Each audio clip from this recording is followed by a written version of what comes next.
Welcome to Loving God and Loving Life. In Revelation 13, we find the theme of two beasts being described. Wow, beasts, that sounds scary. There's no clearer place. The whole book of Revelation makes this clear, but wow, does he nail it here. Listen to verse 7 of chapter 13. The beast was allowed to wage war. I wonder who's in charge. He was allowed to wage war against God's holy people and to conquer them. He was allowed to. Why? Why did God allow his people, God's holy people, to be conquered? I don't know. But you know what? He's done that in my life and yours too. At some point. And just trust him. Trust him. He knows what he's doing. And he, the beast, was given authority to rule over every tribe, people, nation. This is the book of God. Revelation exalts God.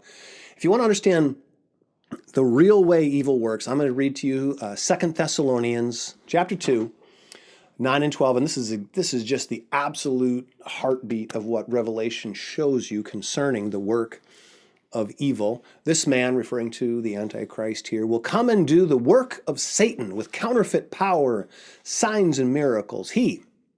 He will use every kind of evil deception to fool those who are on their way to destruction because, catch this, because they refuse to love and accept the truth. These people have already refused something. Ooh, be careful. When the light comes to you and you pretend, when you hear that voice of telling you to go the right way, and you pretend to not hear and pretend to not know right from wrong and pretend to not realize that stealing is wrong and pretend to not know what you're looking at. Woo. Once you refuse, now notice we're not talking about one time. We've all done that, but this is now the lifestyle. They've refused ultimately. They've proven to God, the devil, and everybody else that they're going to go their own way. They refuse to love and accept the truth that would save them, so God will cause them to be greatly deceived. There you read it. God will cause somebody to be deceived? Oh, yes, he will. He's behind it all. God will. Why? Because, let's just keep reading. God will cause them to be deceived. They will believe these lies. Then they will be condemned for enjoying evil rather than believing the truth.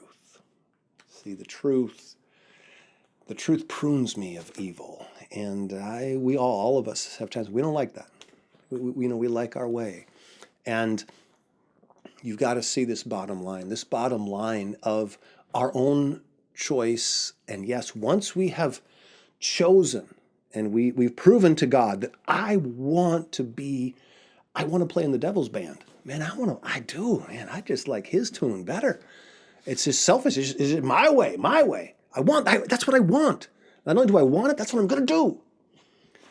God will grease those skids. Once you prove that's really what you want. All right. Because at the end, there's going to be this massive divide. Those who are serving God and those who are serving themselves are not going to be, we're seeing it right now. Those two camps are getting farther and farther apart. That's the way God wants it. Hot and cold. God wants it. Judgment comes here. Blessing comes here. And if you think it's just simple, just to get over here, we've got desires in ourselves. I'm not worried about judging them. It's me. I'm worried about myself. Anybody ever enjoyed evil before? Talking to me. Yeah, we've all done it. What keeps us? What's our safeguard? Our safeguard is this. God, you actually want my best. God, you actually want, your life is a blessed life. Actually, evil only ends up in destruction. I don't want to be destroyed. Selfishness, my own selfishness, will not end in what I want. God, you're smarter than me. I want your way. I want your life. I want that blessed life that only you can give. Friends, the biggest part of that, the biggest defense, here it's just true. The biggest defense against evil is pray for one. Yep. I'm not going to live selfishly. I'm going to live for God's purpose. God, send me one person today to share your love with. Let's never forget it, friends. It's in loving God that we end up with a life that we love to live.